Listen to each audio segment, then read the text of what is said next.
দর্শক মণ্ডলী, কাল সারাদিন কিন্তু বৃষ্টি হয়েছিল। আজকের সকাল থেকে 12:30 পর্যন্ত কিন্তু বৃষ্টি হচ্ছে।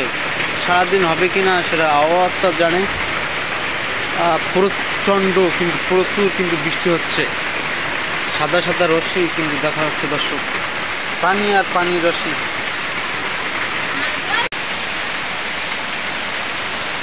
বৃষ্টি আপনাদেরকে দেখাচ্ছি, পানির রাশি যেমন করছে দর্শক।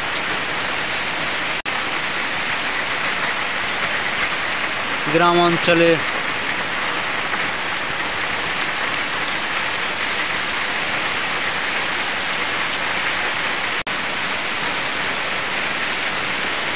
পানির রাশি।